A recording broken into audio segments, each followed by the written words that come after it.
Mesdames, Messieurs, bonjour. Très heureux de vous retrouver pour cette émission à l'initiative de la Confédération nationale de la mutualité, la coopération et du crédit agricole, la CNM-CCA, dont les représentants sont ici. Et j'ai le plaisir d'accueillir tout d'abord Dominique Chargé. Bonjour. Bonjour. Vous êtes président de la coopération agricole. À vos côtés, Jean-Yves Dagès. Bonjour. Bonjour à toutes et à tous. Vous êtes président de Groupama Assurance Mutuelle. À ma droite, Dominique Lefebvre. Bonjour. Bonjour. Vous êtes président de la Fédération nationale du crédit agricole. Et en visio, Pascal Cormery, président de la mutualité sociale agricole. Bonjour Pascal. Bonjour à vous tous. Alors, on le sait, aujourd'hui, il y a de plus en plus de crises. Comment faire face à ces crises qui se multiplient ces dernières années? Ce sera d'ailleurs le thème de ce débat.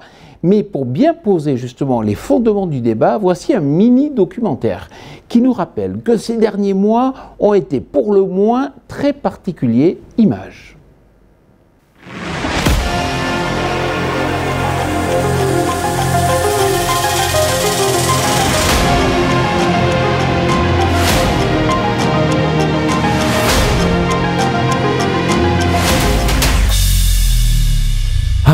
Terrible année 2020, qui nous a rappelé que notre humanité tout entière restait à la merci d'une épidémie, qu'un simple virus pouvait mettre en défaut toutes les prévisions et tous les circuits de décision, que nos systèmes de santé n'étaient visiblement pas prêts à faire face à l'exceptionnel.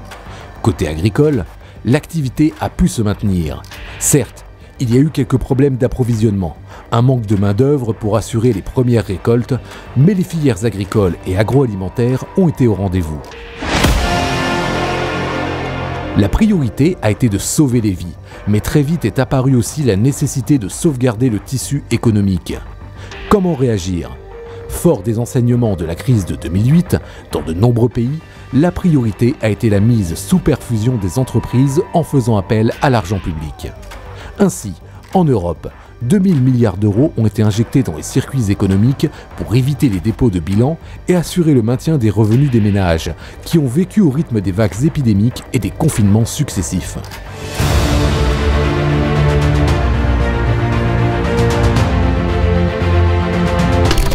Cette crise sanitaire a profondément bouleversé les schémas de consommation. Par exemple, dès le mois de mars, les Français ont apprécié aller dans les fermes pour s'approvisionner, même si le soufflet des circuits courts est un peu redescendu par la suite. Alors l'année 2020 a été effectivement une année noire pour la restauration hors domicile, puisque pendant le premier confinement, elles ont été fermées, ce qui a déplacé les flux de consommation. Et ce qui est frappant, c'est de regarder dans le confinement d'aujourd'hui, les choses se passent de manière totalement différente. Donc la restauration hors domicile s'est adaptée et nous avons adapté nos comportements de consommateurs. Il y a du click and collect, on peut aller chercher dans les restaurants, dans les brasseries, la nourriture. Quand on est à domicile, en télétravail, ce qui est le cas général, on n'est pas forcément obligé de se cuisiner, on peut se faire livrer ou on peut aller chercher en bas de chez soi. Déjà, je crois qu'il y a une certitude. On a vu que les gens qui avaient tout misé sur la vente directe, je pense notamment aux viticulteurs, se sont trouvés dans une situation difficile. Donc c'est quand même les bases du commerce, c'est de diversifier ces circuits. Et puis d'autre part, on peut se demander si dans ces nouveaux modes de restauration hors domicile, ces nouveaux modes de click and collect, et de livraison, est-ce qu'il n'y a pas des opportunités directes pour des opérateurs agricoles?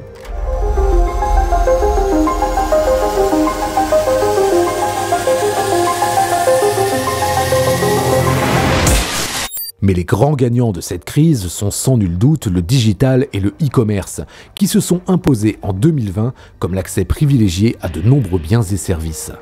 Les Français ne vont pas demeurer autant vers le digital qu'ils l'ont été en 2020 parce que pour une part, c'était par défaut. Ils ne voulaient plus aller en magasin, donc ils se sont tournés vers les sites internet et en premier lieu vers le Drive qui l'année dernière a représenté 10 milliards d'euros de chiffre d'affaires, c'est énorme.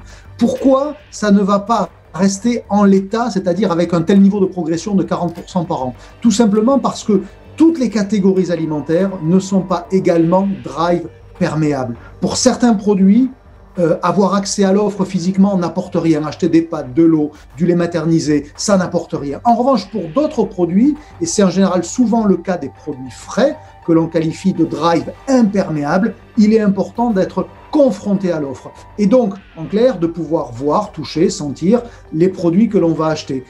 Donc, Oui, le drive va continuer à se développer parce que ça correspond à un service pour certains produits, mais non, il ne fera pas basculer la totalité de l'alimentaire comme on a pu le voir pendant la crise, parce que là, c'était un choix par défaut.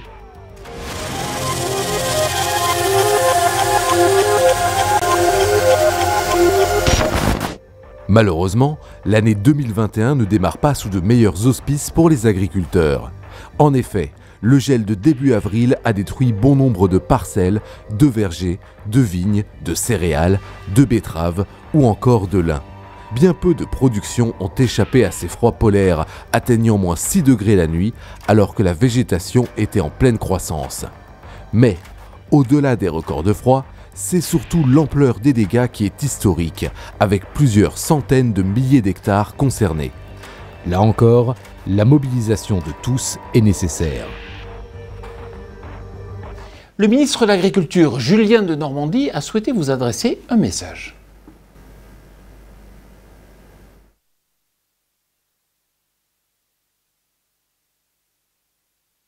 Bonjour à toutes et tous. Je suis très heureux de m'adresser à vous aujourd'hui à l'occasion de cette table ronde sur ce sujet des risques. Les risques, les agriculteurs les connaissent parfaitement. En agriculture, les risques sont permanents. Ils peuvent être sanitaires, mais aussi le plus souvent climatiques. Et c'est d'ailleurs de plus en plus vrai à l'heure où le changement climatique vient accélérer les phénomènes météorologiques violents. Les agriculteurs, ce sont ces entrepreneurs du vivant qui nourrissent le peuple, comme j'aime à les qualifier. Ils savent affronter la complexité du vivant, la complexité de la nature, à laquelle ils sont confrontés tous les jours. Mais parfois, la violence de cette même nature ne pardonne pas. Et l'épisode de gel que notre pays a connu ces dernières semaines est un traumatisme pour chacun d'entre nous au sein du monde agricole.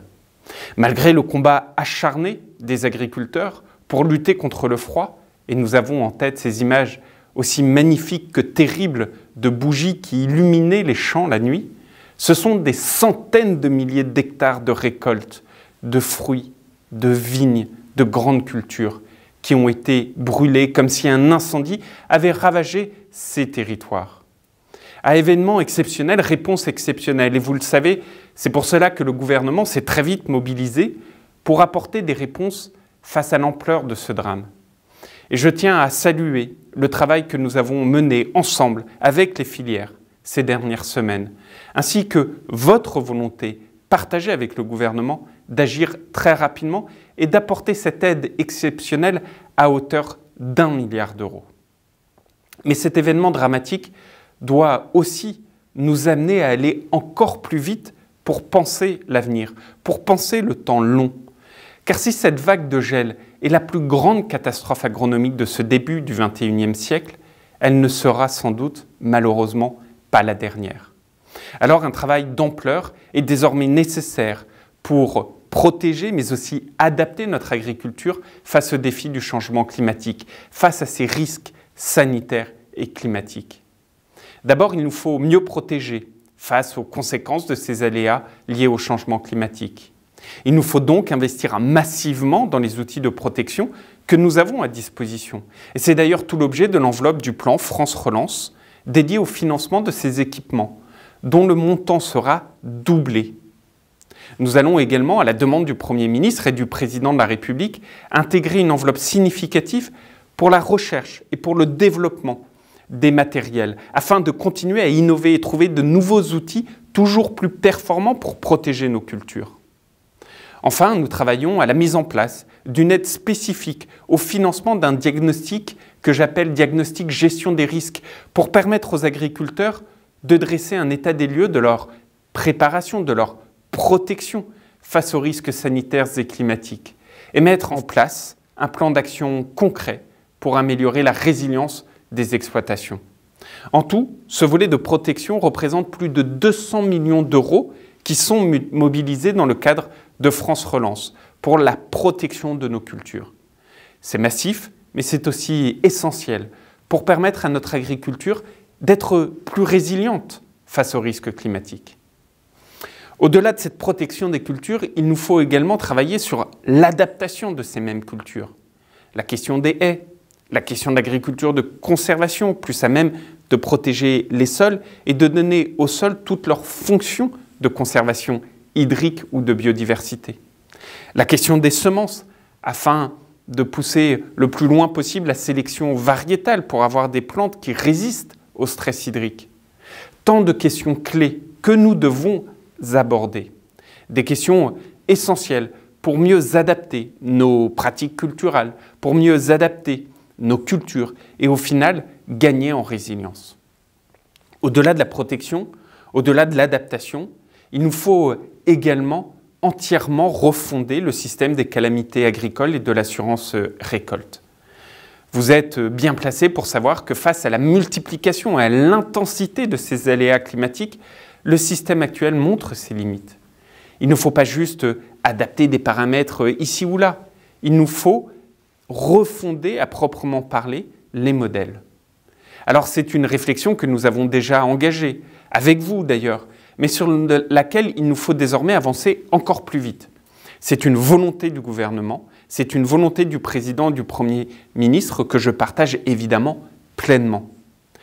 Et je crois, c'est ma conviction, que la couverture du risque climatique aujourd'hui ne peut plus reposer uniquement sur un financement 100% par le monde agricole. D'abord, ce monde agricole, il n'en a pas les moyens.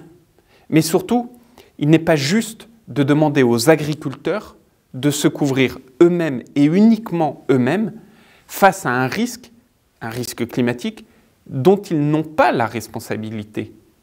Ils en subissent les conséquences sans être à l'origine des causes.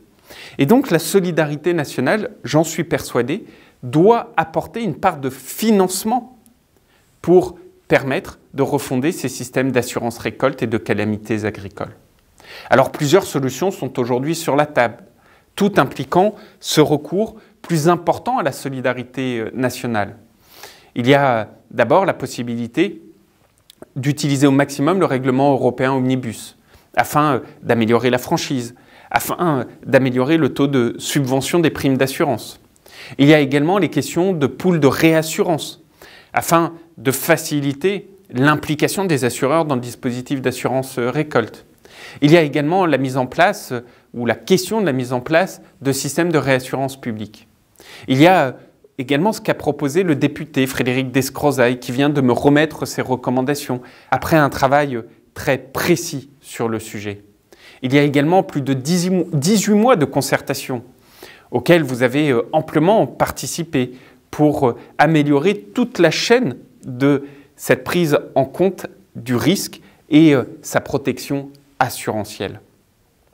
Il nous faut, je crois, aboutir et utiliser l'ensemble de ces travaux. Et il nous faut le faire à très court terme. Il faut surtout avoir la conviction que l'État doit assumer davantage les risques non assurables par le monde agricole ou les risques trop difficilement assurables par le monde agricole, et ce, quelles que soient évidemment les cultures. Vous le savez, il est encore trop tôt pour connaître toutes les modalités de ces dispositifs, car c'est un chantier complexe et c'est un chantier qui nécessite encore des travaux. Mais soyez convaincus de deux choses. D'abord que ma détermination et celle du gouvernement est totale pour pouvoir rapidement tirer les conclusions de tous ces travaux et aboutir sur la refonte de ce dispositif assurantiel. Et d'autre part, que tout cela, nous le ferons avec vous. Et je sais pouvoir compter sur vous tous pour avancer rapidement vers un système plus adapté aux risques climatiques qui pèsent sur nos agricultures aujourd'hui. C'est une question au final de souveraineté pour notre agriculture et l'ensemble de notre chaîne alimentaire.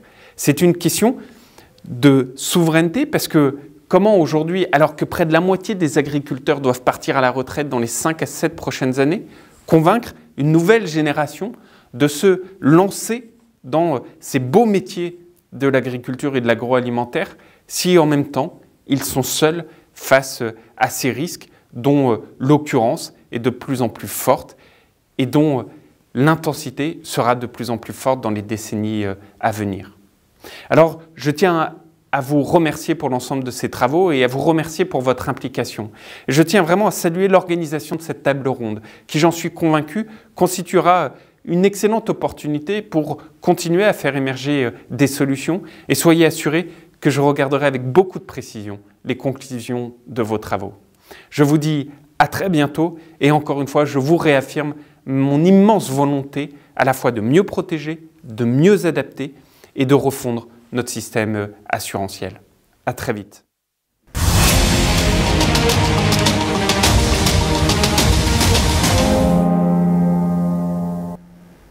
Première table ronde consacrée au bilan. Quel bilan peut-on en tirer? Jean-Yves Dagès, la première question est pour vous. On l'a vu dans ce documentaire. Depuis 2020, l'année climatique a été très perturbée, avec dernièrement, bien sûr, malheureusement, le gel de 2021. Quel bilan en a fait Groupama? Eh bien, un bilan partagé, et pas seulement par le monde agricole. Aujourd'hui, une conscience collective se répand dans l'ensemble de la population que le climat change. Le climat change et nos assureurs, nous le voyons de manière très concrète par le niveau des indemnisations. Vous savez que dans les 5 dernières années, 2016, 2019, 2020 ont été des années fortement sinistrées où les cotisations non seulement n'ont pas suffi, mais les dépenses de l'assureur ont été pratiquement de 1,5 fois les cotisations de nos assurés. Donc un bilan qui change, une activité agricole extrêmement impactée, et la gestion des risques telle qu'elle est assurée aujourd'hui, qui est compromise dans son équilibre économique. Alors l'épisode de gel de début avril a fait prendre conscience au pouvoir public que nous alertions avec le Crédit Agricole, les différentes composantes de la CNMCCA depuis quelques années, leur a fait conscience que la solution n'était pas durable, celle qui est appliquée aujourd'hui.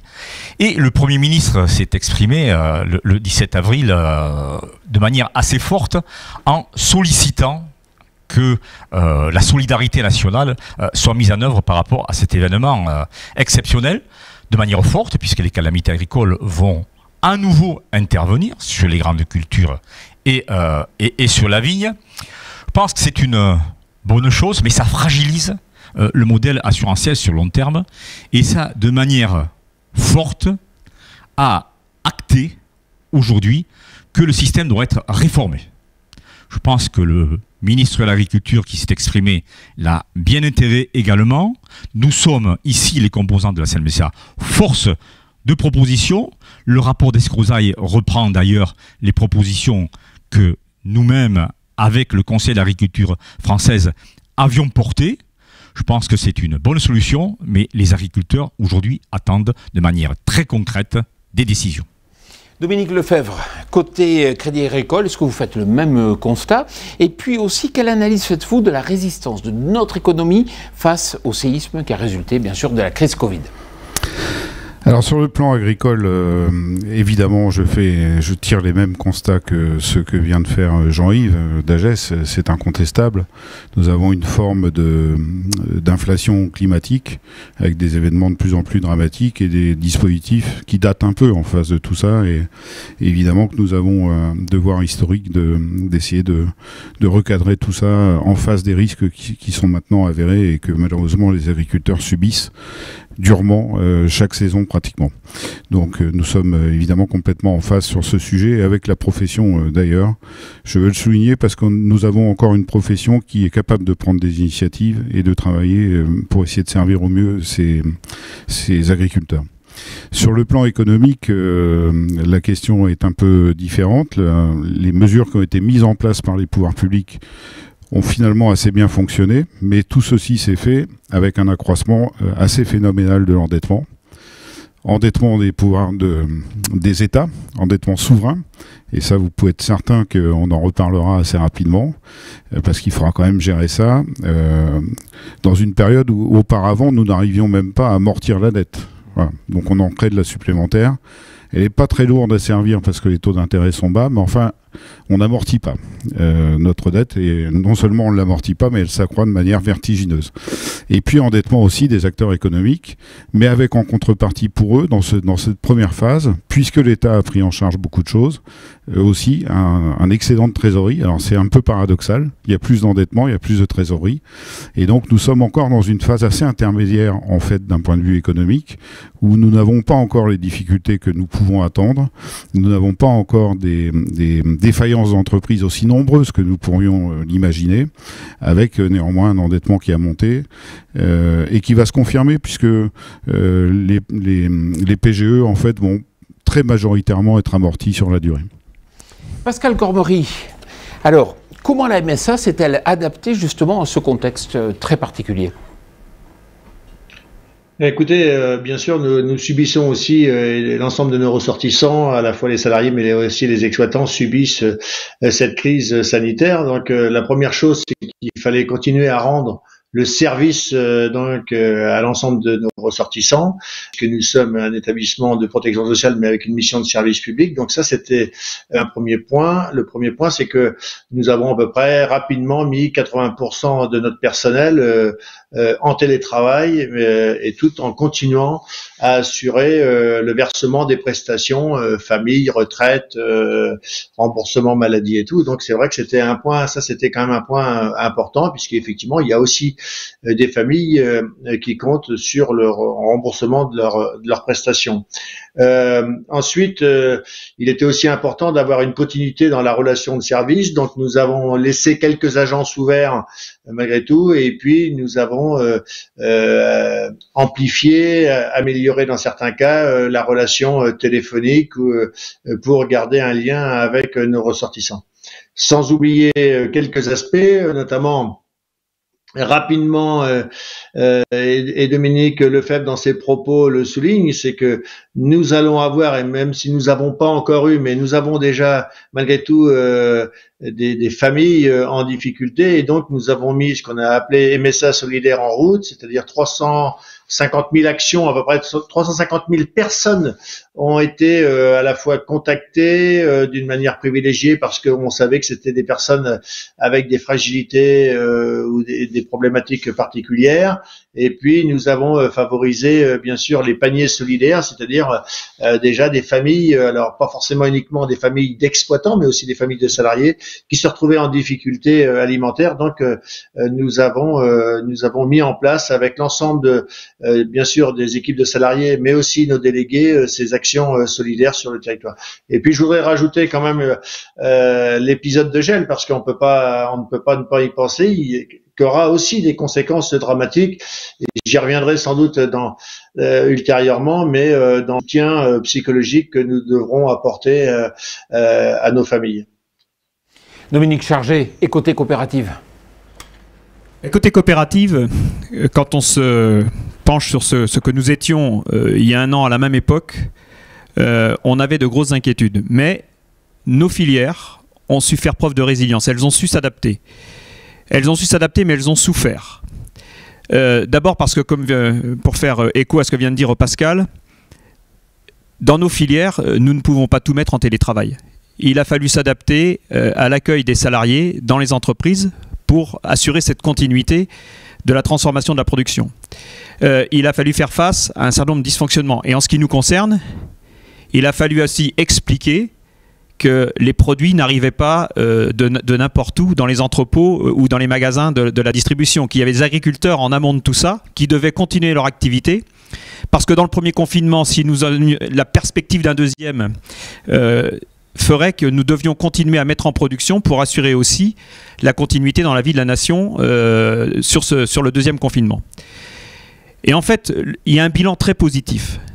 C'est celui d'avoir pu profiter de cette période pour être reconnu en tant que filière, en tant qu'acteur indispensable à la vie de la nation, que ce soit pour l'agriculture ou pour tous nos métiers de l'alimentation.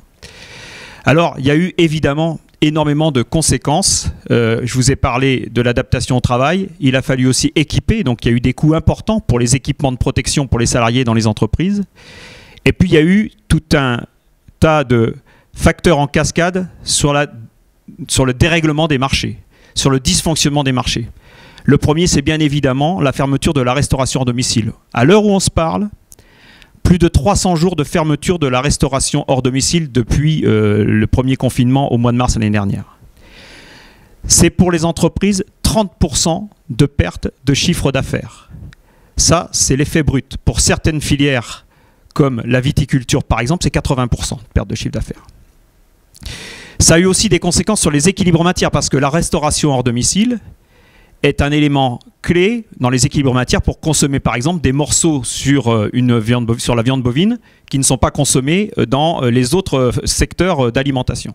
Donc il a fallu s'adapter. Il a fallu faire face à des dysfonctionnements en logistique pour assurer l'approvisionnement. Et puis évidemment, derrière aussi de discussions qui n'en finissaient pas. Alors sur le premier confinement, les choses se sont plutôt bien passées.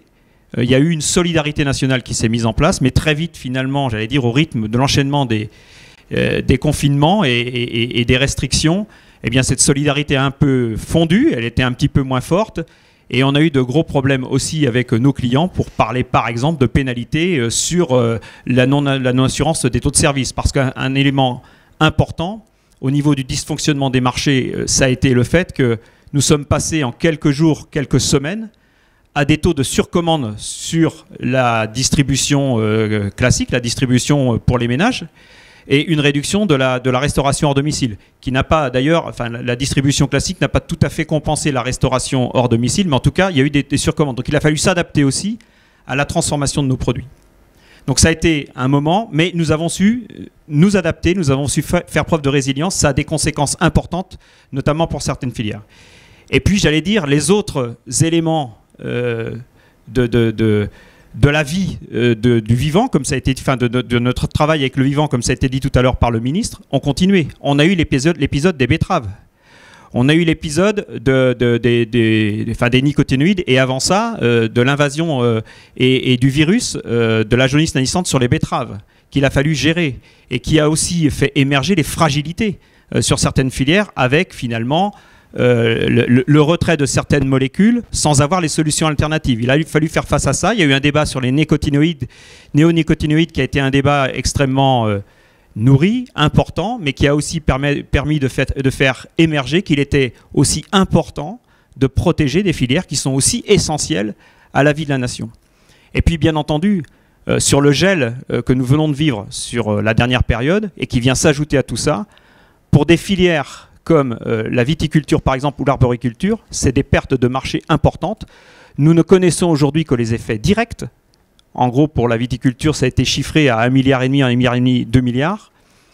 On aura les effets indirects parce que dès lors que vous ne pouvez pas approvisionner un marché, vous êtes remplaçable sur ce marché et il y aura des conséquences en cascade à gérer. Donc nous sommes sur une filière qui a su se montrer résiliente sur la période du Covid, mais qui, au rythme où nous subissons les événements et dans des phases de plus en plus rapprochées, crée d'énormes difficultés auxquelles nous devons trouver des solutions. Jean-Yves Dagès, est-ce que vous avez l'impression aujourd'hui qu'il y a une accélération du pas de temps et est-ce que les entreprises de notre secteur sont capables de s'adapter? Alors, accélération du pas de temps, évidemment, on le constate tous. Est-ce que les entreprises sont capables de s'adapter? Pas toutes. Pas toutes, et pas toutes n'ont pas la même conscience justement de la rapidité d'adaptation. Et pour nous, et notamment pour les assureurs, si l'agriculture veut se donner un avenir, l'agriculture doit investir. Et une agriculture qui investit, on doit sécuriser cet ensemble des investissements. Et pour ça, nous avons toute une palette d'outils à mettre en œuvre. Nous y travaillons. Aujourd'hui, les banquiers y travaillent. La coopération sécurise au travers de la contractualisation aussi. Mais évidemment, toutes les entreprises n'ont pas cette conscience aujourd'hui. Et c'est à nous de cultiver cette conscience. Dominique Lefebvre, vous avez parlé justement des PGE, des prêts. Est-ce que dans le secteur agricole, on a eu aussi recours justement à ces prêts? Alors assez largement et plus que ce à quoi je m'attendais à titre personnel, puisque les gros nombres des PGE n'ont pas été faits par les agriculteurs mais par les professionnels. Et puis les chiffres les plus importants, ce sont les grandes entreprises, évidemment, hein, parce que là, ça part très vite à coup de dizaines de millions, et donc on comprend pourquoi. Mais il y a eu quand même du recours au PGE en agriculture, particulièrement dans le secteur de la viticulture, mais pas que. C'est réparti un peu sur tous les secteurs. Et puis il y aura encore des PGE à faire, puisqu'après l'épisode de gel que nous venons de vivre, on aura aussi des PGE à continuer à mettre en place. Et donc je suis absolument certain que l'agriculture prendra sa place, même peut-être au-delà de sa place naturelle dans l'économie. Dominique Lefebvre, vous l'avez dit tout à l'heure, on rentre un peu dans une terra incognita, là il va falloir à un moment donné, ces PGE les rembourser, est-ce qu'on y voit clair? Non, pas très facile d'y voir clair, parce que lorsque nous interrogions nos clients il y a 6 mois, ils avaient beaucoup plus qu'aujourd'hui l'intention de les rembourser. Ça veut dire qu'eux-mêmes n'y voient pas clair. Et donc sont encore assez prudents. Et de plus en plus, nous avons des clients qui demandent à amortir les PGE, et notamment sur des durées longues.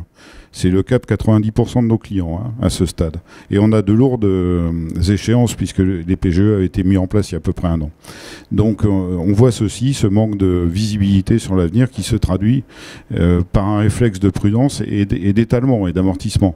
Néanmoins, ça pose quand même la question de la charge résiduelle, puisque un prêt, normalement, on le rembourse.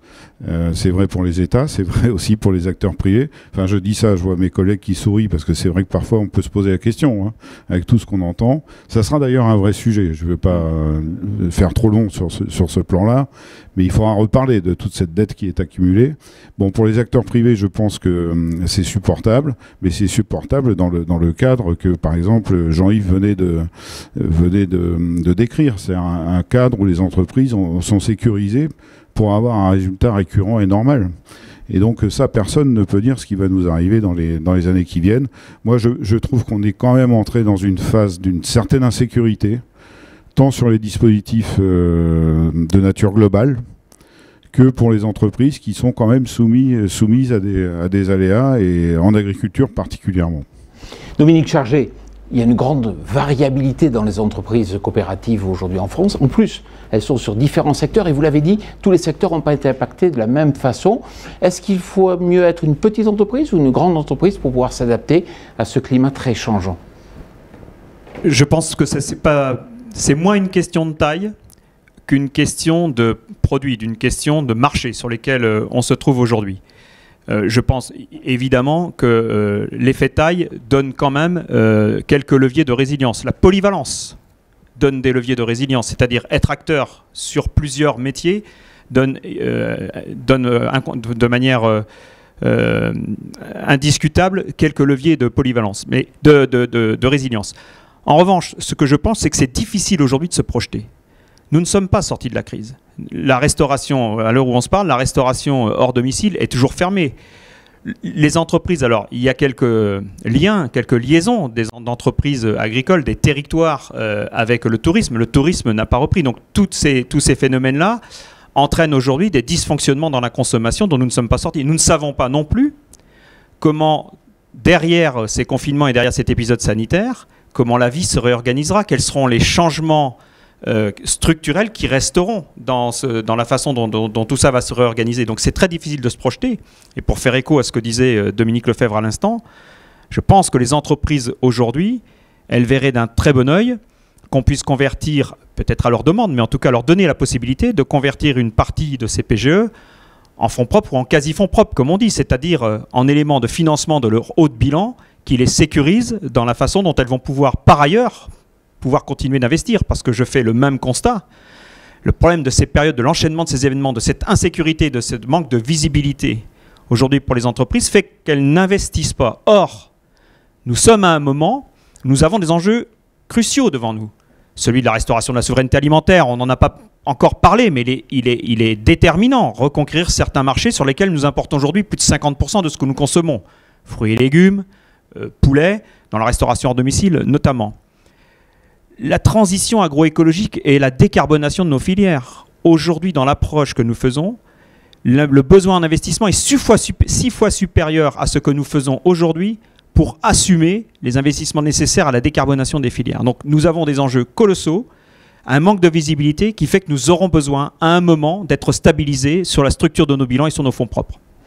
Pascal Cormery, moi je m'en souviens très bien au mois de mars, à la fois on était un peu surpris par ce qui se passait, et puis à la fois il a fallu quand même, en étant agriculteur, s'occuper des plantations, des récoltes qui commençaient pour certaines productions. Il a fallu organiser cela avec à la fois des gestes barrières à mettre en place sur les chantiers, par exemple des premières récoltes, et puis aussi il fallait, pour les entreprises agricoles, être capable de travailler avec des enfants qui n'allaient plus à l'école. Enfin, et on a eu tous les problèmes de la société qui se sont concentrés dans le monde agricole avec la nécessité de devoir travailler en même temps. Il y avait absolument une nécessité, d'ailleurs, ça a été dit par mes collègues précédemment, il y avait quand même une inquiétude, notamment du gouvernement, du président de la République, sur savoir si l'agriculture allait pouvoir fournir l'alimentation à l'ensemble de la population. Donc c'était vraiment une inquiétude.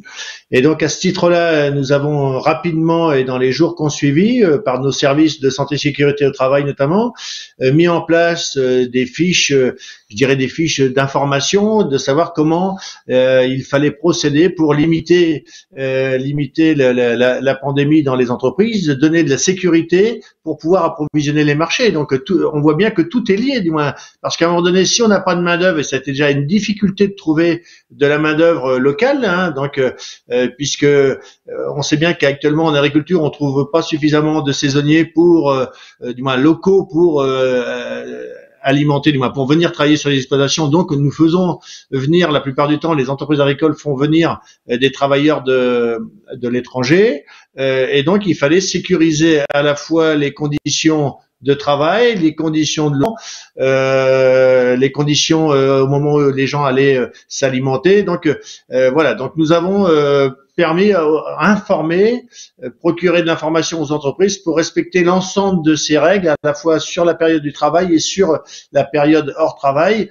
Et honnêtement, il y a eu peu, je dis pas qu'il n'y en a pas eu, mais il y a eu peu de clusters en agriculture.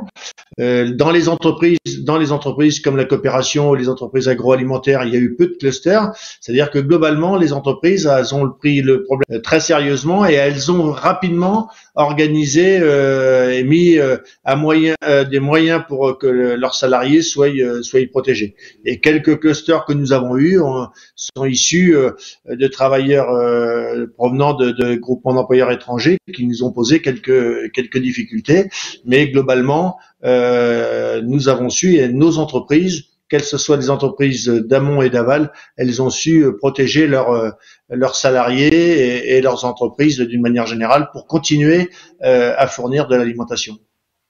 Alors justement, comment faire face à ces bouleversements qui sont de plus en plus nombreux? Ce sera le thème de notre seconde séquence.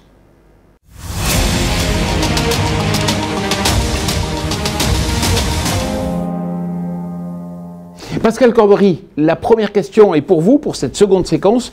Quels enseignements tirer de 2020? Et quand je dis quels enseignements, c'est bien sûr pour mieux s'adapter. Les enseignements, c'est que malgré tout, nous avons réussi à malgré le système de dématérialisation, parce que équiper 80% de notre personnel en système de dématérialisation pour permettre à la population de continuer à percevoir les prestations, c'est quand même, moi je le dis que c'est une performance. En tout cas, nous avions, dans le cadre de la maîtrise des risques internes à l'entreprise, prévu un peu ce type de scénario. En tout cas, depuis 2-3 ans, nous l'avions un peu anticipé sans savoir que nous serions soumis à rude épreuve dans les années à venir. Donc c'est le cas, et c'est vrai que ça a permis à la fois de continuer à délivrer les prestations, de pouvoir répondre rapidement aux décisions du gouvernement, par exemple, sur des indemnités Covid, sur la rupture et l'ajournement des paiements des cotisations. Quand le président de la République dit le 17 mars au soir, on suspend les cotisations, le 18 mars au matin, on a fermé le système informatique et on a tout bloqué. Donc, sauf que c'est plus compliqué pour reprendre. Mais malgré tout, nous avons été capables de réagir rapidement à ces injonctions. Moi, ce que j'en tire, il y a plusieurs autres aspects. L'aspect sur le fait que dans nos pays dits industrialisés, nous pensions que, et notamment en Europe occidentale, nous pensions que tout ce qui était pandémie, risque climatique, ça n'existait pas ou très peu, et que globalement, on était à l'abri de tout ça, et que l'alimentation était sécurisée et qu'il n'y avait pas de problème. C'est pas si vrai que ça aujourd'hui. On voit que effectivement, nous pouvons être soumis à des pandémies, et on est bien placé. Il faut savoir que la plupart des pandémies que nous avons sont ce qu'on appelle en termes scientifiques des zoonoses, donc des maladies qui viennent chez l'homme mais transmises par l'animal. Et sur ça, nous avons une expertise qui date depuis de fortes années. Nous sommes outillés d'un conseil scientifique national pour justement à la fois analyser et proposer des systèmes de résilience pour notre agriculture et pour l'ensemble du monde agricole. Et puis j'y reviendrai quand même, mais je le dis là, j'y reviendrai peut-être ultérieurement.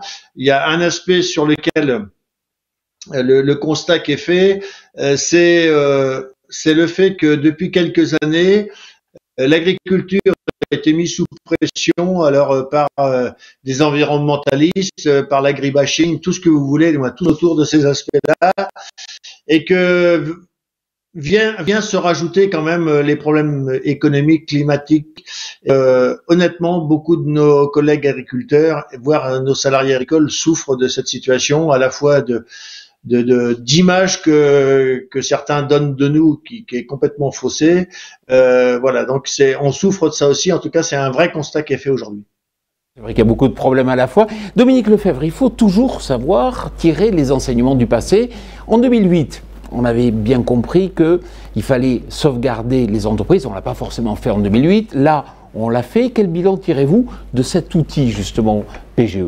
Est-ce que c'est efficace? Ah oui, incontestablement, l'outil est efficace. Simplement, il génère des conséquences auxquelles il faudra faire face ensuite. Parmi celles-ci, j'ai évidemment indiqué les questions d'endettement, mais on peut aussi indiquer, ça touchera l'agriculture comme d'autres secteurs, toutes les bulles qui se sont formées avec l'environnement tout à fait atypique que nous connaissons, avec notamment la situation de taux, avec une bourse qui s'emballe, un marché immobilier qui se porte parfaitement bien. Mais enfin, qu'est-ce que ce serait avec des taux relativement plus classiques? Et donc nous sommes en train d'entrer dans un monde qui est assez curieux. Alors je sais que tout ce qu'on ne connaît pas et qu'on n'a pas pratiqué peut paraître curieux, ça c'est absolument sûr. Mais enfin, quand on regarde bien, on cumule quand même pas mal de risques. Et donc la période dans laquelle on va s'avancer, pour moi, est une période assez risquée. Donc il faut quand même faire attention et être prudent. Parce que ce qui est un peu compliqué, c'est ce monde de paradoxes. On s'attendait à avoir beaucoup de dépôts de bilan, on ne les a pas eus. On s'attendait peut-être à ne pas savoir générer justement de l'argent et il est au rendez-vous. Enfin, on est dans un monde étonnant. Oui, mais on le fabrique, l'argent. Hein. On le fabrique au fur et à mesure. Je voudrais juste citer un chiffre qui, moi, personnellement, me laisse perplexe en permanence. Vous savez, en 2021, la BCE, et donc la Banque de France, pour sa part, va acheter l'équivalent de l'émission française de dette qui va être la plus élevée d'Europe, de 121 milliards d'euros. Donc évidemment, quand on rachète l'équivalent de la production de l'année, il ne faut pas être très étonné d'avoir les chiffres en conséquence que nous avons. Est-ce que c'est sain, est-ce que c'est durable? C'est toute la question qu'il faut se poser. Et donc je pense qu'à un moment donné, nous n'éviterons pas la question de repositionner une économie, son financement et une politique monétaire normale dans un environnement plus classique. Et malheureusement, ça arrivera à ce moment-là. Dominique Charget, vous avez beaucoup parlé de résilience et vous préconisez une approche globale. Expliquez-nous. L'approche globale, c'est une façon finalement d'anticiper ou en tout cas de se prémunir des risques. Les risques, ils sont de plusieurs ordres. On parle beaucoup évidemment du risque sanitaire, qui d'ailleurs n'est pas un risque sanitaire sur les cheptels, c'est un risque sanitaire d'une zoonose, comme l'a dit tout à l'heure Pascal, transmise à l'homme, et c'est elle qui a arrêté, c'est cette maladie qui a arrêté toute la vie sociale et économique. Donc il y a ce risque sanitaire, il y a le risque climatique, on en a parlé, et puis il y a quelques risques économiques qui viennent seuls ou avec ou en conséquence des autres risques. Donc il faut qu'on travaille sur l'ensemble de ces risques. Et il y a 2 ou 3 approches globales sur lesquelles il faut que nous travaillions. La première, c'est évidemment d'apprécier les risques en ce qui nous concerne sur l'ensemble de la chaîne alimentaire, c'est-à-dire depuis le champ jusqu'au consommateur, jusqu'au consommateur final des produits que nous fabriquons. Et dans ce risque, une des questions qui s'adresse directement à nous, c'est comment est-ce que dans l'économie telle qu'elle se profile aujourd'hui, nous pouvons nous adapter. Et une des conséquences de notre époque, ou en tout cas une des évolutions majeures de notre époque, c'est que l'agriculture n'est plus dans les mêmes défis à relever que celle qu'elle a dû relever sur les 40, ou enfin jusqu'au début des années 2000, qui était celle d'abord d'une certaine autosuffisance de la France et de l'Europe, et puis d'une production suffisante. Aujourd'hui, je pense qu'il faut que nous adaptions nos organisations pour que nous soyons dans une gestion des flux non plus en flux poussés, comme je dis souvent, mais en flux tirés, c'est-à-dire une adéquation entre la production que nous mettons en place et la réponse aux attentes finalement des marchés, que ce soit des attentes de consommateurs ou des attentes citoyennes. Donc ça, c'est une première logique d'adaptation en ce qui concerne la résilience sur l'approche globale. La deuxième, c'est d'avoir une approche globale dans une gestion, j'allais dire, qui lie ou qui ne délie pas la performance économique, sociale et environnementale. Nous avons des défis complémentaires à relever. Celui de l'économie, évidemment, de nos filières, celui de la contribution sociale de nos organisations sur les territoires, et puis celui aussi de l'approche environnementale, de nous projeter, de faire tout ça en relevant les défis climatiques, agroécologiques, environnementaux. Et puis le troisième défi, en termes d'approche globale, il est autour de l'exploitation. Je pense que nous sommes à une époque où ce que nous sommes en train de vivre, finalement, remet sans doute en cause par la prévention, parce que nous nous inscrirons, nous les coopératives, beaucoup plus dans un registre de prévention. Mais en tout cas, nous devons mieux, sans doute, accompagner sur la prévention des risques dans les systèmes d'exploitation, c'est-à-dire dans la façon dont le ministre l'a dit, dans nos pratiques, dans l'enchaînement des exploitations, dans la façon dont on approche tout un écosystème d'exploitation pour le rendre cohérent et plus résilient. Ça, c'est la troisième. Et puis, nos coopératives peuvent aussi apporter, j'allais dire, quelques clés, quelques éléments de résilience et de soutien ou de prévention et d'assurance, de gestion dans la gestion des risques. C'est par exemple par la création de caisses de péréquation, ce qu'on fait parfois. C'est d'ailleurs ce qui a permis à une coopérative de pouvoir subvenir à la replantation ou en tout cas au ressemis des betteraves après l'épisode de gel. 5 millions d'euros. 5 millions d'euros. Donc c'est important pour nous d'avoir aussi ces outils-là qui sont des outils sur lesquels il faut qu'on nous aide à défiscaliser ou en tout cas à pouvoir provisionner dans nos coopératives pour pouvoir y répondre. Et puis des caisses de risque, de gestion de risque, il y en a un peu partout. Dans la coopérative dont je suis vice-président, on a une caisse de gestion de risque pour certains épisodes, que ce soit des épisodes climatiques ou des épisodes sanitaires. Donc nous devons aussi jouer ce rôle. Voilà en quoi pour nous l'approche globale aujourd'hui est un élément important et un levier important de résilience et de prévention des risques. Dominique Chargé, multiplicité des bouleversements, accélération du pas de temps, on en a parlé, complexité dans la perception de la réalité de ce qui se passe. C'est un véritable défi en matière de management. Est-ce qu'aujourd'hui, des salariés, en plus des fois qui sont en télétravail, des entreprises qui sont un peu bouleversées, est-ce que vous avez le management dans vos entreprises pour accélérer ces mutations? En tout cas, c'est le défi qui est devant nous aussi. Il y a l'aspect du management, c'est-à-dire la façon dont on est capable d'organiser nos coopératives, comment est-ce qu'on met l'organisation de nos coopératives au service de ces nouveaux défis, parce que l'organisation est au service de ces nouvelles stratégies. Et puis il y a la façon dont on va pouvoir aussi recruter, à la fois dans nos coopératives, mais aussi dans les exploitations agricoles.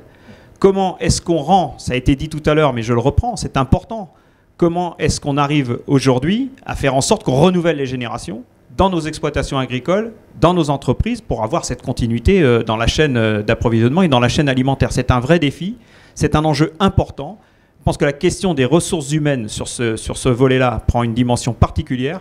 La dimension de la formation initiale dans laquelle nous sommes impliqués, investis aux côtés de la direction générale du ministère de l'Agriculture. Je suis aussi personnellement impliqué au niveau de l'enseignement supérieur. C'est important que nous ayons des liens avec l'ensemble de ces dispositifs de formation, que nous soyons acteurs aussi dans la formation avec l'ouverture à de l'alternance, l'ouverture à de l'apprentissage dans nos entreprises. Nous sommes continuellement sur ce sujet qui prend de plus en plus de place. Nous avons d'ailleurs la semaine dernière, ou il y a 15 jours, signé un partenariat avec le haut-commissaire à l'emploi, justement pour participer à ce projet un apprenti, une solution, un salarié, une solution, pour donner aux jeunes la possibilité de se former. Ces questions liées à l'attractivité du métier sont essentielles aujourd'hui. Aléas sanitaires, aléas climatiques, on l'a vu, ça bouge dans tous les sens. Et qu'est-ce qu'on fait? On va chercher l'assureur à chaque fois. Ça ne va pas être facile, votre métier. Le métier n'est pas facile. D'abord, je partage, et ça ne vous surprendra pas, l'analyse de Dominique Lefebvre et Dominique Chargé sur la résilience. Le premier sinistre bien indemnisé, c'est celui qui n'arrive pas. Hein, on est bien d'accord. Donc l'essentiel, c'est de mettre en œuvre le plus de résilience possible au niveau des entreprises. Et c'est pas facile. nous avons un rôle de conseil et nous investissons là aussi dans la formation de nos conseillers. Nous avons un rôle de conseil important parce que les risques évoluent. On l'a vu avec cette crise, avec les circuits courts, la vente à domicile. On l'a vu aussi avec la diversification, les énergies renouvelables et autres qui gravitent autour de l'agriculture. Il faut que nous soyons en capacité de répondre à ces risques. Mais la réponse n'est pas simple, mais elle n'est pas surtout que chez l'assureur. La réponse, c'est cultivons la résilience. Cultivons auprès des entrepreneurs la culture de la gestion du risque. La culture de la gestion du risque, c'est quoi? On analyse aujourd'hui les risques, évidemment, de manière depuis très longtemps, sur l'incendie, sur les accidents, un peu moins sur la diversification des activités. Ah, ça a été évoqué par Dominique Chargé. Sur les risques climatiques et sur le changement climatique, encore moins. Les entrepreneurs ont encore moins cette conscience de se prémunir en amont, en essayant de maîtriser au mieux les outils, de faire en sorte d'être le moins impacté possible. Tout ça, c'est un état d'esprit qui se cultive. Nous avons notre responsabilité là-dedans, mais cette responsabilité, elle est partagée avec le banquier, avec la coopération, avec le syndicat agricole, avec les techniciens de la Chambre d'agriculture qui aujourd'hui dressent aussi des constats de gestion de risque au niveau des exploitations agricoles. Tout ceci, c'est une responsabilité collective et une conscience à faire évoluer dans la tête, je dirais, dans l'esprit des entrepreneurs que nous sommes tous. Je pense que nous avançons, mais nous sommes encore assez loin d'avoir défriché les champs du possible là-dessus pour sécuriser nos outils économiques. Messieurs, si vous êtes d'accord, on va se projeter dans le futur avec notre prochaine séquence. Quel défi pour demain ?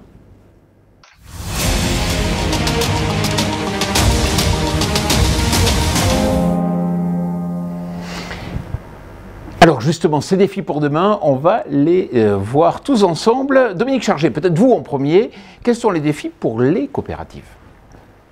Ils sont de plusieurs ordres, mais un des défis importants, c'est celui finalement de continuer à faire ce qu'est la mission fondamentale des coopératives, des acteurs du monde agricole et de leur outil collectif, les coopératives, c'est nourrir le monde. Et nourrir le monde, c'est être conscient qu'il y a des défis locaux à relever, mais que l'enjeu de l'alimentation, géostratégique de l'alimentation, n'est pas un sujet qui est derrière nous, que ces risques perdurent. On va le voir d'ailleurs avec tous les épisodes climatiques qu'on est en train de vivre, peut-être à l'échelle d'un continent comme celui de l'Europe, comme on l'avait vu dans les années 2008. Si on a 1,5 milliard d'habitants de plus sur la Terre à l'horizon 2030-2035, on sait aussi qu'aujourd'hui, les infrastructures grignotent de la surface agricole. On perdra vraisemblablement au rythme où on est 2 millions d'hectares à l'échelle d'un continent, enfin de l'Europe, d'ici cette même période. Donc nous ne pouvons pas reculer. Tout ce que induit aujourd'hui les changements dans lesquels nous sommes, changements pour relever le défi climatique, pour évidemment rentrer dans les transitions agroécologiques, ne peut pas se faire avec une vision décroissante. Nous devons continuer de produire. Et pour produire, nous avons besoin de science et de raison. Ça, je l'ai emprunté à quelqu'un qui le dit aussi beaucoup. Mais nous avons aussi besoin de temps et de moyens. Et de temps, parce que nous l'avons vu, par exemple, sur ce que nous avons vécu pour la betterave et les néonicotinoïdes, que nous avions besoin de temps pour trouver des solutions efficaces, adaptées, solutions alternatives, par exemple, au retrait de certaines molécules. Nous avons besoin de moyens, parce que nous avons besoin que la science cherche, que la recherche trouve des solutions fondamentales. Et nous avons besoin aussi de faire de la recherche dans l'innovation variétale. Relever demain le défi des sécheresses qui se répètent, c'est des innovations variétales qui doivent nous permettre d'avoir des plantes plus résistantes. C'est le défi de l'eau. Nous avons besoin d'avoir un autre regard sur la gestion de l'eau. Nous ne pouvons pas regarder la pluie tomber pendant 6 mois de l'année et en manquer pendant les 6 autres mois. Nous devons travailler collectivement avec l'ensemble des usagers de l'eau à une meilleure gestion de l'eau aujourd'hui en recréant des réserves et en accompagnant finalement. Moi, je suis irriguant sur mon exploitation, c'est mon premier facteur de résilience, c'est mon première bonne assurance sur l'exploitation. Donc ça, ce sont des défis importants. Continuer de produire et nous avons besoin de science, nous avons besoin de recherche et nous avons besoin de temps pour les mettre en œuvre. cette accélération climatique perturbe aussi la production et sans jouer les Cassandres, il faut quand même savoir que les bilans aujourd'hui en termes de grains par exemple sont très tendus, hein. On le voit, les cours remontent justement sur certaines productions pour la bonne raison, c'est que la Chine consomme de plus en plus et puis qu'on a des déficits de production sur certaines cultures. Vous l'intégrez, vous, les coopératives, ça ? Bien évidemment, on voit ce qui se passe, enfin, et on tirera le bilan définitif évidemment au moment des récoltes, mais on sait on savait vivre dans un risque qui apparaissait tous les 10 ans, on ne sait pas vivre dans un risque qui apparaît tous les 2 ans, enfin 2 ans tous les 5 ans, 2 années sur 5. Il va falloir que nous abordions les choses différemment. Donc nous devons travailler, nous avons besoin, comme je vous le disais, de cette science, nous avons besoin de recherche, nous avons besoin d'innovation, mais nous avons aussi besoin d'être accompagnés parce que ces transitions, ces transformations de nos métiers, elles vont être boostées par les effets du plan de relance. Moi, je pense que le plan de relance est une chance. Par contre, la durée de vie du plan de relance de 2 ans n'est pas suffisant aujourd'hui pour accompagner les transitions à l'échelle de ce que sont les nécessités de temps qui sont plutôt de 5 à 10 ans pour les mettre en œuvre. Donc nous, aujourd'hui, nous pensons qu'il est nécessaire de réfléchir dès maintenant à la façon dont on va pouvoir prolonger les effets du plan de relance dans ce qu'on appelle, nous, un fonds de transition agroécologique qui doit être créé pour accompagner, pour transférer aussi et accompagner les agriculteurs dans la mise en place de ces solutions alternatives et dans ces recherches, dans ces innovations qui doivent être mises en place sur les exploitations. On parle beaucoup de récoltes et vous avez raison, on les intègre. On intègre la façon dont ça modifie aussi les modèles économiques des exploitations, mais aussi le modèle économique des coopératives. Les effets du changement climatique, c'est aussi des conditions d'élevage avec la chaleur qui sont différentes et sur lesquelles il va falloir aussi trouver des innovations, investir pour que ces chaleurs deviennent supportables et gérables dans les élevages. Donc évidemment, nous intégrons aujourd'hui tous ces éléments, nous devons y travailler, mais nous avons besoin, plus que d'injonctions réglementaires en série, nous avons besoin qu'on nous aide, qu'on nous accompagne pour mettre en place les solutions alternatives et les transitions nécessaires pour réussir ces défis. Justement, Dominique Lefebvre, comment accompagner les entreprises du secteur agricole et agroalimentaire ? Je pense en ayant compris ce que vient de développer Dominique Chargé, qui a vraiment d'une manière très cartésienne et très brillante expliqué ce à quoi les entreprises du secteur seraient confrontées. Je me fais simplement 2 réflexions peut-être un peu complémentaires. Il y a évidemment des chocs qui sont inéluctables. Et cela, on ne peut pas les éviter complètement. Ce que nous pouvons essayer de faire, c'est réguler les choses, écrêter les choses, les rendre moins catastrophiques, moins pénibles, plus faciles à relever. Et c'est tout le sens de la conversation que nous avons d'ailleurs tous les 4 depuis tout à l'heure. Et puis un autre point qu'on aborde peu, mais qui, moi, je vois dans toutes les entreprises de l'ensemble de l'économie, mais aussi de l'économie agricole, pour sa part, nous sommes de plus en plus interrogés, y compris par nos propres collaborateurs, nos équipiers, sur le sens de ce que nous faisons. En matière d'environnement, bien sûr, mais en matière sociale et en matière de gouvernance. C'était un mot un peu ESG qu'on trouvait partout, un peu ramasse voiture balai de tout un tas d'idées pas très définies. Et c'est en train de s'imposer simplement parce que tout le monde a besoin de sens dans des périodes où on cherche. En fait, comment on en sort, comment collectivement on fabrique les réponses qui sont les plus pertinentes. Et je trouve que depuis quelques mois, ce qui est tout à fait d'ailleurs en accord avec les propos qui viennent d'être tenus, depuis quelques mois, nous sommes énormément interrogés sur ces questions qui montent en puissance dans toute la société. Mutation, accélération, diversité des problématiques qui se posent, c'est un véritable défi pour le cerveau des chefs d'entreprise, cette capacité aujourd'hui à devoir accélérer. On le sait, c'est souvent l'humain, le maillon faible dans les accélérations. En fait, ce qu'une intelligence artificielle peut faire, c'est pratiquement tout sauf la créativité de l'être humain. Mais c'est de ça que nous allons avoir besoin. De même que c'est plus facile d'être un très bon gestionnaire, même si je salue nos gestionnaires qui sont très bons, comme moi je ne saurais pas le faire, mais qui sont bons. Mais c'est très difficile d'être visionnaire par contre. C'est très difficile d'essayer de comprendre un peu avant les autres ce qui va nous arriver et ce à quoi nous allons devoir faire face, d'avoir cette vision, ce regard qui permet de donner un coup d'avance et de préparer bien les choses. Et donc je pense qu'il va falloir fortement utiliser nos capacités humaines, ça j'en suis absolument persuadé à titre personnel. Et peut-être l'humain a un défaut, des fois d'avoir du mal à être suffisamment pragmatique et des fois il est peut-être trop optimiste. Est-ce que vous pensez, par exemple, là on voit l'accélération des aléas climatiques, est-ce que vous pensez aujourd'hui que les entreprises agricoles ont réellement intégré dans leur quotidien cet aléa climatique qui devient presque une fréquence élevée? Elles l'ont intégré, mais trop peu. Trop peu, évidemment, et on en voit les conséquences qui ont été relevées par le ministre. Trop peu de chefs d'entreprise sont assurés, trop peu en ont pris conscience. Mais je voudrais revenir là-dessus rapidement pour vous dire que nous attendons aujourd'hui des pouvoirs publics, suite à toutes les recommandations que nous avons pu faire ces dernières années, aujourd'hui des actes. Des actes et pas le terme solidarité nationale, mais venir sur de l'investissement productif, de l'investissement de long terme, de l'investissement visionnaire. Quand l'État fait un investissement sur les infrastructures, que ce soit en TGV ou autre, il ne parle pas de solidarité nationale, il ne culpabilise pas les agents de la SNCF.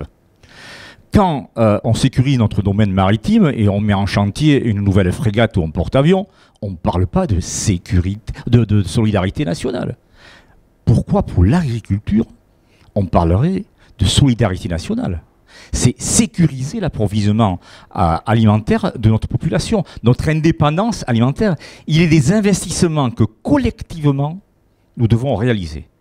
La gestion des risques fait partie de ces investissements qui sont importants pour sécuriser l'agriculture, pour sécuriser dans leur tête, comme l'a dit Dominique Lefebvre, ceux qui, chefs d'entreprise, ont pour mission d'envisager l'avenir. Pour qu'ils aient l'ambition d'investir, de créer, nous en avons besoin pour la nation.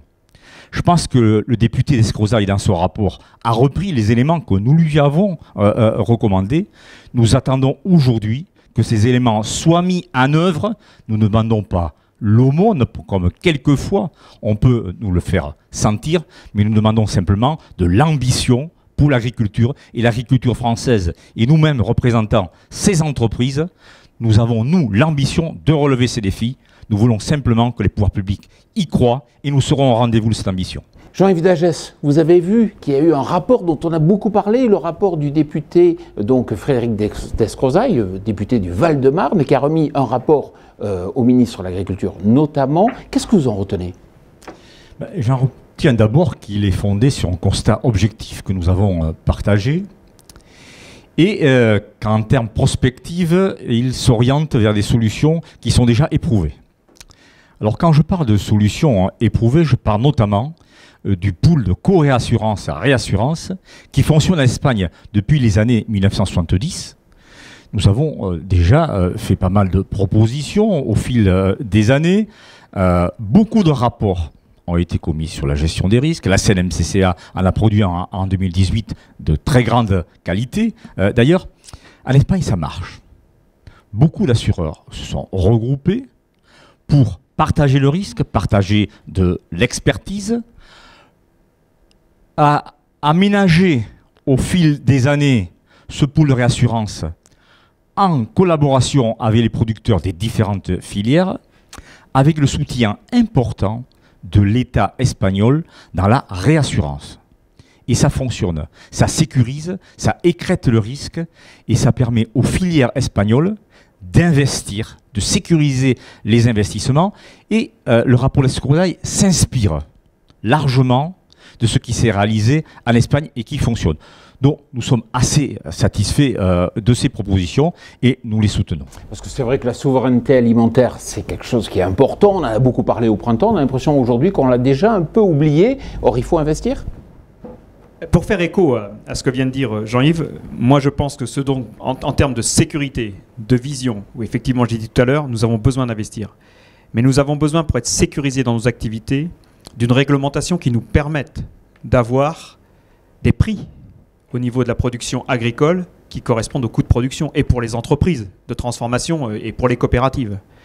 Moi je pense qu'aujourd'hui on ne peut plus vivre dans un monde où on laisse penser aux consommateurs moyens français que l'alimentation c'est pas cher et ça vaut rien. On vient de vivre une période et nous allons vivre des périodes où l'alimentation aura un prix. Je me souviens de 2008, j'ai fait un voyage au Sénégal à cette époque-là. beaucoup de Sénégalais ne mangeaient qu'une fois par jour. Parce que l'alimentation était devenue prohibitive quelque part pour pouvoir consommer 3 repas ou au moins 2 par jour. Alors, on n'en est pas là. Évidemment qu'on n'en est pas là. L'agriculture continuera de remplir sa mission comme elle l'a bien fait pendant le Covid et il n'y a pas eu de pénurie comme ça a été noté. En revanche, ce dont nous devons prendre collectivement conscience, c'est que tout ceci aura un prix qui doit permettre de rémunérer l'ensemble des acteurs à la hauteur de ce que sont leurs coûts de production et leurs moyens pour continuer leur activité et avoir envie de la continuer. Et on le voit dans le cadre des échanges internationaux, il y a des vraies volontés politiques là, de la part des États-Unis d'investir justement dans l'agriculture, certainement aussi pour sécuriser. Je vous propose, si vous êtes d'accord messieurs, de laisser peut-être le dernier mot à Pascal Cormery. Pascal Cormery, vous m'entendez toujours bien ? Je vous entends bien. Un des défis qui va se poser à vous, justement, au sein de votre entreprise, c'est justement d'être capable d'évoluer très rapidement. Parce qu'on le sait, ces risques qui sont nouveaux, ils vont être de plus en plus fréquents. Comment, justement, vous allez mettre en œuvre les rouages, les engrenages qui vont vous permettre d'évoluer au même pas de temps? C'est une question complexe. C'est aussi un résumé de ce que viennent de dire mes 3 collègues. C'est-à-dire qu'à un moment donné, il faut savoir avoir la capacité à la fois professionnelle, mais aussi des pouvoirs publics d'anticiper, donc d'avoir une projection de ce qui peut se passer dans l'avenir. Et c'est quand même effectivement toujours difficile, mais c'est un élément indispensable. Il faut aussi que les hommes et les femmes qui composent nos métiers de l'agriculture soient aussi je dirais en sécurité, une forme de sécurité. Et notamment, on voit bien que les 2 derniers rapports parlementaires, du rapport Damazin et le rapport Cabanel sur le mal-être en agriculture, montrent toutes les difficultés qu'on a sur cette situation. Et quand on a aujourd'hui 300, 400, voire un peu plus de 400 appels par mois d'agriculteurs en situation difficile, il faut effectivement arriver à cette situation et à trouver des solutions. Et puis, ça a été dit par Dominique Chargé, par Dominique Lefebvre et puis Jean-Yves Dagès, il faut préparer l'avenir, trouver la solution de donner envie à des jeunes quand on a 50% de la population qui est active, qui va arriver à la retraite dans les années à venir. Il faut donner cette capacité. Donc, la protection sociale en général donne au minima une sécurité sur la prise en charge du soin, sur les indemnités diverses et variées en temps d'accident du travail et tout. Donc là-dessus, je pense qu'il y a déjà cette forme de sécurité. Mais je crois foncièrement que c'est aussi la somme de nos organisations, la somme du travail de nos organisations qui pourra permettre effectivement de proposer, comme ça s'est déjà fait, des évolutions à venir. Il faut simplement qu'il y ait parfois un courage politique pour prendre des décisions. Et je pense que suite à l'intervention du ministre de l'Agriculture tout à l'heure, on sent dans ses propos cette envie, ce courage, et j'espère qu'il sera pour un certain nombre de points bien sûr la préférence alimentaire pour notre pays, mais la sécurisation, l'évolution dans les risques. Alors, on pense aux réserves d'eau, on pense au système assurantiel et à d'autres. Donc, je crois que nous avons la nécessité collectivement, par nos organisations, d'avoir quand même un message optimiste quand même sur l'avenir, même si nous subissons en ce moment des aléas importants, et de donner envie à des jeunes de continuer, et surtout de permettre à notre population actuelle de se porter malgré tout un peu moins mal, parce que il faut avouer qu'on a quand même un certain pourcentage d'agriculteurs, de familles d'agriculteurs qui sont quand même en situation complexe, liée à bien sûr à des problèmes économiques, mais autres. Et voilà, donc il faut accompagner ces gens-là. En tout cas, c'est ce que nous essayons de faire avec un redéploiement de personnel pour l'accompagnement humain sur l'ensemble du territoire. Et j'espère que, en tout cas, nous serons suivis par le ministre sur ce point-là, redéployer de l'accompagnement humain sur le territoire, parce que c'est ça qui reste indispensable.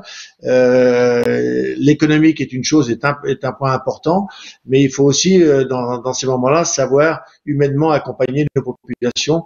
Et j'espère que nous serons entendus. En tout cas, l'important, c'est qu'effectivement, nous ayons dans nos organisations, en tout cas, je pense que c'est le cas aujourd'hui, une vision des moyens que nous devons mettre en œuvre dans les années à venir pour rendre l'agriculture attrayante et pour pouvoir nourrir l'ensemble de notre population, parce que ça reste quand même l'enjeu principal.